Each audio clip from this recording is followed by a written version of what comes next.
छोटे से गांव में मोहन नाम का एक गरीब लड़का रहता था। उसके परिवार में उसके साथ उसके बूढ़े माता पिता रहते थे। सोहन का परिवार बहुत ही गरीब था। उनके पास ना तो कोई जमीन थी, न ही खाने के लिए कोई साधन था। सोहन दिन भर मजदूरी करता और उससे जो कुछ भी कमा पाता उसी से अपने पूरे परिवार का पेट भर लेता। यह देखकर सोहन के माता पिता बहुत दुखी होते। हमारे पास ना घर है और ना ही अपनी कोई जमीन। हमारा बेटा दिन भर दूसरों के खेतों में मजदूरी करता है और उसके बदले भी उसे बहुत कम पैसे मिलते हैं। हम दोनों अपने बेटे पर बोझ बन रहे हैं। परेशान मत हो रीमा, हमारा बेटा बहुत मेहनती है। भगवान सब देख रहा। सोहन ने कभी किसी के साथ गलत नहीं किया। वह ईमानदारी से मेहनत करता है। उसने बचपन से बहुत परेशानियां देखी हैं, पर उसने कभी हार नहीं मानी। एक दिन हमारा बेटा भी बहुत धन कमाए और उसकी सारी परेशानियां दूर हो जाएंगी। सोहन हमेशा सोचता था कि आज भले ही उसकी किस्मत उसका साथ ना दे रही हो, पर उसे यकीन था कि अगर वह मेहनत करता रहेगा तो एक दिन उसका भाग्य भी बदलेगा और उसकी सारी परेशानियां खत्म हो जाएंगी। एक दिन सोहन लालाराम जमींदार के खेत पर काम कर रहा था। लालाराम पास के एक पेड़ के नीचे बैठा था। सोहन अपने काम में लगा हुआ था। तभी उसने देखा कि लालाराम बहुत ही उदास है और गहरी चिंता में डूबा हुआ है। लालाराम को उदास देख मोहन तुरंत लालाराम के पास गया और बोला, क्या हुआ मालिक? आप बहुत उदास लग रहे हैं। मुझे ऐसा लग रहा है जैसे आप किसी गहरी चिंता में हैं। कुछ हुआ है? मुझे बताइए। क्या पता मैं आपकी कोई सहायता कर सकूं? सोहन की बात सुनकर लालाराम को गुस्सा आ गया और वह सोहन से गुस्से में बोला, अरे तू मेरी क्या सहायता करेगा? तू खुद अपनी सहायता कर सकता है क्या? अगर तू किसी की सहायता करने के काबिल होता तो क्या तुझे 2 वक्त के खाने के लिए आज मेरी जमीन पर काम करने की जरूरत पड़ती? चल यहाँ से जा, अपना काम कर और मुझे परेशान मत कर। सेठ जी, ऐसा नहीं है। यह सब वक्त वक्त की बात है। सब किस्मत का खेल है और इंसान को अपनी मेहनत पर विश्वास रखना चाहिए। आज भले ही किस्मत मेरे पक्ष में ना हो, लेकिन अगर मैं ईमानदारी और लगन से मेहनत करता रहूंगा तो किस्मत भी एक दिन मेरी तरफ झुक जाएगी। मेहनत और धैर्य से तकदीर के दुआ खुलने में देर हो सकती है, लेकिन मेहनत कभी बेकार नहीं जाती। मोहन की बात सुनकर लालाराम बहुत प्रसन्न हुआ। अरे सोहन, तेरे विचार तो बहुत अच्छे हैं। तेरी बातें सुनकर मन को एक सुकून सा मिला है। इतनी परेशानियों में भी तू अपनी जिंदगी खुश होकर काट रहा है। सेठ जी, यह सब मेरे पिता की सीख है। जब भी मैं किसी चीज के लिए अपने पिता से जिद का था, तो मेरे पिता हमेशा मुझे यही समझाते थे, बेटा सोहन, हमारे पास इतना धन नहीं है कि मैं तेरी हर इच्छा पूरी कर सकूं। लेकिन एक बात हमेशा याद रखना, जिंदगी भी मौसम की तरह होती है। कभी यह धूप की तरह खुशियों से भरी होती है, कभी ठंड की तरह कठिनाइयां लाती है और कभी बारिश की तरह परेशानी आती है। लेकिन जैसे हर मौसम बीत जाता है, वैसे ही जिंदगी के मुश्किल हालात भी गुजर जाते हैं।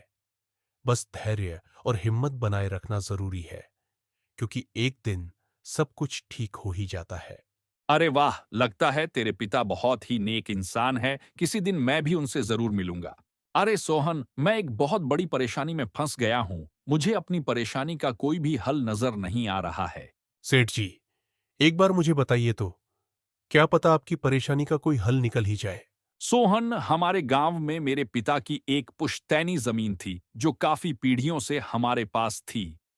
उस पर मेरा और मेरे भाई का हक है, पर हमारे गांव के ही 2 बाप बेटों ने उस पर कब्जा कर लिया है। मैं पुलिस थाने में केस दर्ज कराने की सोच रहा था, लेकिन गांव के बहुत बड़े बड़े लोग उनके साथ हैं। मैं कितनी भी कोशिश कर लूं, लेकिन मैं उन लोगों का कुछ नहीं बिगड़ पाऊंगा। अब तो उन लोगों ने उस जमीन पर खेती भी शुरू कर दी। मेरे पिता की पुश्तैनी जमीन मेरे हाथों से छीनी जा रही है, इसीलिए मैं बहुत परेशान हूं। मुझे समझ नहीं आ रहा मैं अब क्या करूं। आप सही कह रहे हैं सेठ जी। अगर आप कानून का सहारा लेकर भी अपनी जमीन को वापस लेने की कोशिश करेंगे, तो भी आप उनका कुछ नहीं कर पाएंगे। हाँ सोहन। अब तू ही बता, मैं अब क्या करूं? मैं तो सोच सोच कर परेशान हो गया हूं। मेरी पुश्तैनी जमीन छीनी जा रही है और मैं कुछ भी नहीं कर पा रहा। सोहन ने कुछ देर सोचा और कहा, मालिक, आप चिंता मत कीजिए, हर परेशानी का कोई ना कोई हल जरूर होता है। अगर आप चाहे तो एक तरीका है जिससे आप अपनी जमीन वापस पा सकते हैं। अगर ऐसा कोई तरीका है तो जल्दी बताओ सोहन, वह क्या तरीका है? सोहन ने लालाराम को अपनी सारी तरकीब पूरी तरह समझा दी। तरकीब सुनकर लालाराम मोहन से कहता है, अरे वाह सोहन, तू तो बहुत समझदार है। तूने तो बहुत अच्छी तरकीब बताई है। ऐसे तो मेरी जमीन मुझे जरूर मिल जाएगी। मैं तुझसे वादा करता हूं, अगर तेरी यह योजना सफल हुई तो मैं अपनी जमीन का एक हिस्सा तेरे नाम कर दूंगा। अरे मालिक, आप ऐसा क्यों कह रहे हैं? आप मेरे मालिक हैं। आपकी वजह से मुझे अपने घर के लिए 2 वक्त का खाना मिल जाता है। आपकी मदद करना तो मेरा फर्ज है। मुझे आपकी जमीन नहीं चाहिए। ठीक है सोहन, तुम बहुत नेक इंसान हो। कल से तुम इस काम पर लग जाओ। सोहन फिर से खेत में अपने काम पर लग जाता है। अगले दिन सोहन जदक और विनोद नाम के उन बाप बेटों के पास पहुंच जाता है जिन्होंने लालाराम की जमीन पर कब्जा कर रखा था। नमस्कार सेठ जी। मैं यहां से गुजर रहा था तो पास के लोगों ने बताया कि आपके यहां काम के लिए मजदूर की जरूरत है। क्या आपके यहां मुझे भी कोई काम मिल सकता है? अरे अरे, कौन हो तुम? तुमसे किसने कह दिया कि यहां मजदूर की जरूरत है? यहां किसी मजदूर की जरूरत नहीं है। सेठ जी, मैं एक मजदूर हूं। पास के गांव में रहता हूं। काम की तलाश में इधर उधर भटक रहा हूं। हर दिन कहीं ना कहीं काम मिल जाता है। बस उसी काम को करके अपना पेट पालता। कभी खेती कर लेता हूं तो कभी कोई मजदूरी। ये तो ठीक है, पर हमारे यहां फिलहाल कोई काम नहीं है। सेठ जी, मैंने तो सुना है कि आप लोग इस गांव के सबसे बड़े जमींदार हैं। आपके पास बहुत सारी जमीन है, इसलिए आपके यहां हमेशा मजदूरों की जरूरत रहती है। इसलिए मुझे लगा कि यहां मुझे कोई ना कोई काम जरूर मिल जाएगा। अरे भाई, मैंने कहा ना, यहां किसी भी मजदूर की जरूरत नहीं है। इसका मतलब लालाराम सेठ आपके बारे में सही कह रहे थे। लाला राम ने हमारे बारे में क्या कहा? अरे कुछ नहीं सेठ जी। चलिए तो मैं चलता हूं सेठ जी। आपके यहां तो कोई काम नहीं है। मैं अपने लिए कहीं और कोई काम देख लेता हूं। सोहन वहां से जाने लगता है। तभी जगत विनोद ने सोहन को रोककर यह पता लगाने के लिए बोलता है कि लाला राम ने सोहन को उन लोगों के बारे में क्या बताया है। अरे भाई, इधर आओ, शायद तुम्हारे लिए हमारे पास एक काम है। सोहन तुरंत उनके पास चला गया और बोला, धन्यवाद सेठ जी। बताइए क्या काम है? आप जो भी काम बोलेंगे मैं हर काम करने के लिए तैयार हूं। आखिर बूढ़े माँ बाप का पेट पालना है। अरे सब्र रखो, काम तो हम तुम्हें बता ही देंगे। पहले ये बताओ कि लाला राम हमारे बारे में क्या कह रहा था। सेठ जी, मैं पहले लालाराम सेठ के यहां काम करता था, पर वह बहुत ही कंजूस और बदतमीज आदमी है। मैं उनकी याद दिन रात मेहनत करता, पर इतनी मेहनत करने के बाद भी वह मेरी सही मजदूरी नहीं देता था। इस बात पर कल मेरी उससे बहस हो गई थी। फिर क्या हुआ? लाला राम ने हमारे बारे में क्या कहा? जब मेरी सेठ लाल आराम से बहस हो रही थी, तब उसने मुझे कहा कि पूरे गांव में उनसे ज्यादा मजदूरी कोई नहीं। देर तो मैंने गुस्से में कह दिया कि गांव के सबसे बड़े जमींदार जगत सेठ और विनोद सेठ सबसे अच्छी मजदूरी देते हैं, इसलिए उनके यहां हमेशा काम करने वालों की भीड़ रहती है। हाँ, भाई, बिल्कुल सही कहा था। आखिर हम गांव के सबसे बड़े जमींदार हैं। हमारा फर्ज है कि जो भी मजदूर हमारे यहां काम करता है उसे उसकी मेहनत के हिसाब से सही मजदूरी मिले। वाह सेठ जी, आपने बहुत अच्छी बात कही लालाराम। सेठ कभी भी आपकी बराबरी नहीं कर सकता।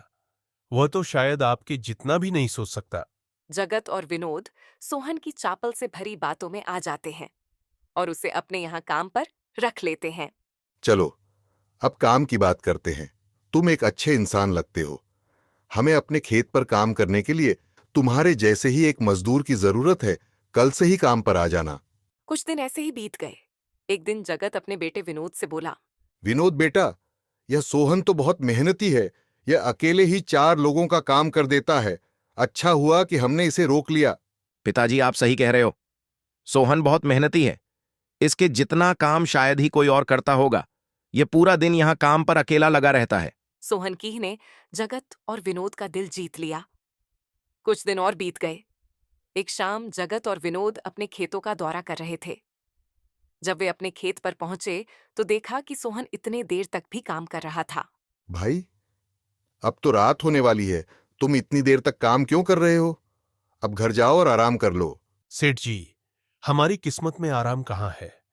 घर पर बूढ़े माँ बाप है। काम नहीं करूंगा तो उनके लिए 2 वक्त का खाना कहाँ से जुटा पाऊंगा? घर पर बैठ आराम करने से अच्छा है कि मैं काम करूं। इस तरह मेरा मन भी लगा रहता है। तुम बहुत मेहनती हो सोहन, आज का काम यहीं छोड़ दो और घर जाकर आराम करो। नहीं। सेठ जी, इसकी कोई जरूरत नहीं है। मैं काम करने में ही खुश हूं। आप लोग जाइए, मैं ठीक हूं। ठीक है सोहन, फिर हम जाते हैं। जब तुम्हारा मन करे काम खत्म करके अपने घर चले जाना, ठीक है? इसके बाद जगत और विनोद खेत को सोहन के भरोसे छोड़कर चले गए। अगली सुबह जब विनोद और जगत अपने खेत पर लौटे तो देखा कि वहां पुलिस खड़ी है। पुलिस को देखकर दोनों दौड़ते हुए आए और पूछा, क्या हुआ थानेदार साहब, आप यहाँ क्या कर रहे हैं? क्या यह जमीन तुम दोनों की है? हाँ। थानेदार साहब, यह जमीन हमारी है, हमारे पास इसके कागजात भी हैं। फिर तो तुम दोनों को ले जाकर जेल में डालना ही पड़ेगा। ये क्या कह रहे हैं थानेदार साहब? हम कुछ समझे नहीं, आप क्या कहना चाह रहे हैं? अभी तुम दोनों बहुत अच्छे से समझ जाओगे। वह देखो, तुम्हारी जमीन से क्या निकला है। थानेदार के कहते ही दोनों बाप बेटे जब पलट कर देखते हैं तो वहां उनकी जमीन में एक लाश दबी हुई थी, जिसमें सिर्फ कंकाल बचा था। यह देखकर दोनों बाप बेटे डर जाते हैं। थानेदार साहब, ये किसकी लाश है और ये हमारे खेत में कहां से आ गई? अब बहाने मत बनाओ। पहले लोगों को मारो, फिर उन्हें अपनी जमीन में गाड़ दो, और अब कह रहे हो कि यह क्या है। नहीं थानेदार साहब, हमें नहीं पता कि यह सब क्या है। ये लाश यहां कैसे आई, हमें कुछ नहीं पता। अब झूठ मत बोलो। अगर फांसी नहीं हुई तो कम से कम तुम दोनों को उम्र कैद की सजा तो जरूर मिलेगी। फांसी और उम्र कैद की बात सुनकर दोनों बाप बेटे डर गए और थानेदार के सामने गिर लगे। थानेदार साहब, हम इस लाश के बारे में कुछ नहीं जानते। हमें नहीं पता यह लाश किसकी है और इसे यहां कौन गाड़ कर चला गया। इस मामले से बचने के लिए दोनों ने कुछ तरकीब सोचनी शुरू की। तभी सोहन वहां आ जाता है। अरे सेठ जी, यह पुलिस यहां क्यों आई है? क्या हुआ है? सोहन, देखो, पता नहीं कहां से हमारी जमीन में यह कंकाल आ गया है। मालिक, यह कंकाल यहां कहां से आ गया? यह तो बहुत गंभीर बात है। हाँ? सोहन, पता नहीं ये कंकाल यहां कहां से आया है, और थानेदार साहब को लगता है कि इसे हमने यहां मारकर गाढ़ा है। अब तू ही कोई उपाय सोच जिससे हम इस परेशानी से बच सके। तीनों को आपस में खुसर फसर कर करते देख थानेदार ने कहा, अब कोई तरकीब मत बनाओ। तुम दोनों बाप बेटों में से कोई एक तो जरूर जेल जाएगा। अब तुम ही तय करो, जेल कौन जाएगा। थानेदार साहब, थोड़ा सा समय दीजिए, हम तय कर ले कि जेल कौन जाएगा। मैं बस 5-6 मिनट देता हूं, जल्दी से फैसला करो, कौन जाएगा जेल। सोहन, जगत और विनोद थोड़ी दूरी पर जाकर बात करने लगे। देखो मालिक, दोनों के फंसने से अच्छा है कि कोई एक फंसे। अब सोचिए कौन जाएगा। हम दोनों में से कोई भी जेल नहीं जाना चाहता सोहन भाई। कोई उपाय सोचो जिससे हम दोनों इस मुसीबत से बच सके। मालिक, एक बात कहूं, इस कंगाल को देखकर ऐसा लगता है कि इसे काफी महीने पहले जमीन में दबाया गया होगा। जरत फांसी की बात सुनकर पहले ही डर गया था और सोहन की बात सुनते ही उसने फटाफट पूरी कहानी सोहन को बता दी। देखो सोहन भाई, सच कहूं तो यह जमीन हमने कुछ महीने पहले ही लाला राम से हड़प ली थी।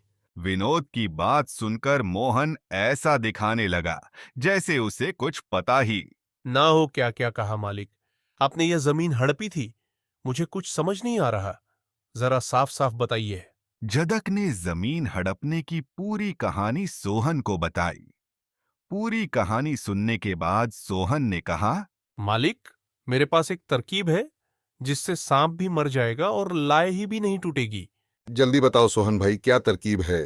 तरकीब बताने से पहले मुझे यह बताइए कि आप लोगों के लिए क्या ज्यादा जरूरी है, यह जमीन या आप दोनों की जान?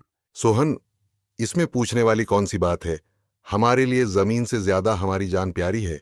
तो एक काम कीजिए मालिक, आप सबसे पहले जाकर थानेदार को बताइए कि यह जमीन सेठ लालाराम की है।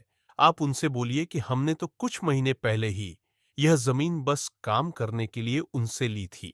बाकी का काम मैं संभाल लूंगा। अरे सोहन, लेकिन इससे तो हमारी जमीन हमसे छिन जाएगी, फिर क्या होगा? नहीं मालिक, शायद आप मेरी तरकीब समझ नहीं पाए। जब आप थानेदार को बताएंगे कि यह जमीन सेठ लालाराम की है, तो पुलिस किसे गिरफ्तार करेगी सेठ लालाराम को? और जब लालाराम जेल चला जाएगा, तब आप लोग फिर से जमीन पर कब्जा कर सकते हैं।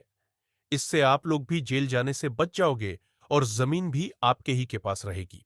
सोहन की तरकीब सुनकर दोनों बाप बेटे दंग रह गए। वाह सोहन भाई, तुम तो बहुत होशियार हो। आज तक तुमने हमें अपने काम से खुश किया था, अब तुम्हारी बुद्धि हमारी जान भी बचाएगी।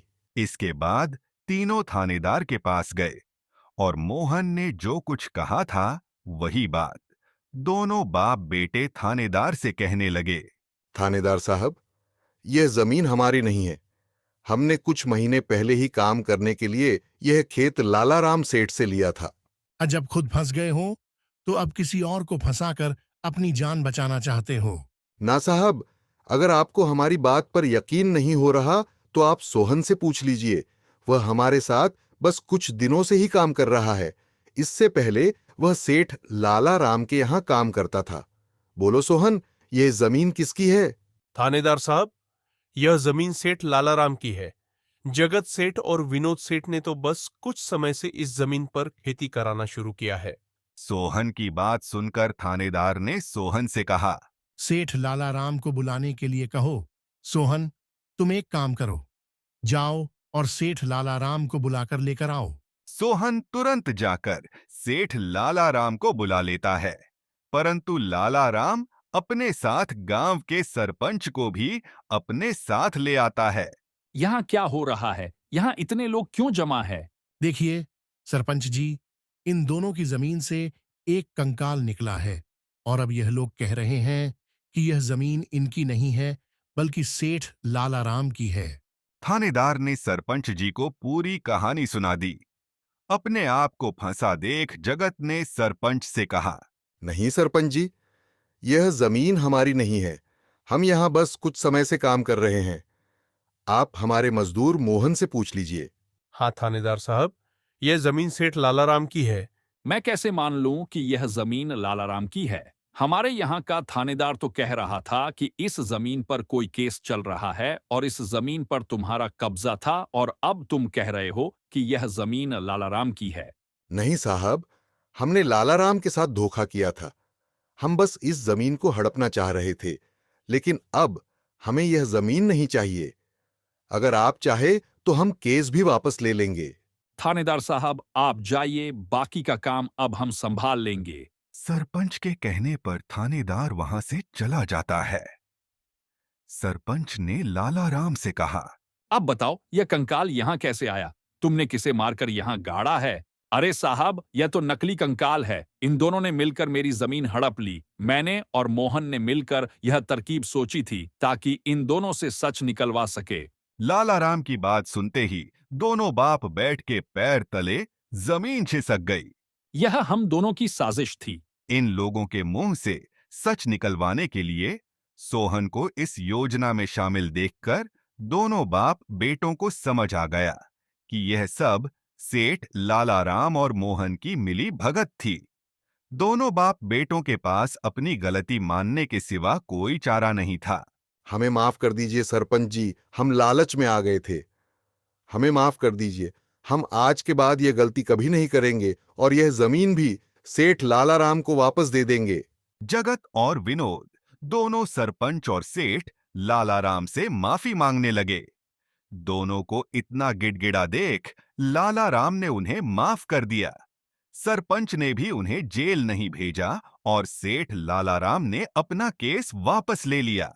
लालाराम की केस वापस लेने के बाद सरपंच जी भी वहां से चले जाते हैं।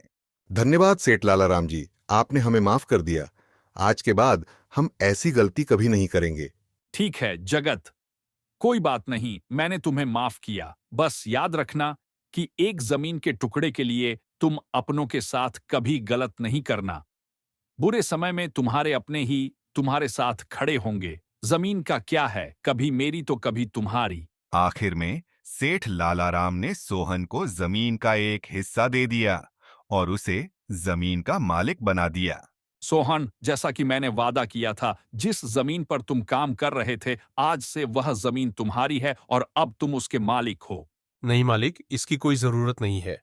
याद करो सोहन, तुमने मुझसे क्या कहा था? बस मेहनत करते रहो, एक दिन तकदीर का दरवाजा जरूर खुलेगा। तो समझो, तुम्हारी तकदीर का दरवाजा खुल चुका है और अब तुम भी जमीन के मालिक हो। अब से तुम्हें किसी और के यहाँ काम करने की जरूरत नहीं पड़ेगी। इस तरह मोहन ने अपनी मेहनत और बुद्धि से सेठ लालाराम को उसकी जमीन वापस दिलाई और दोनों ठगी करने वाले बाप बेटों को भी सबक सिखाया। इस तरह मोहन ने अपनी मेहनत और चतुराई की मदद से अपनी फूटी किस्मत बदल दी और अब वह भी एक बड़ी जमीन का मालिक बन गया।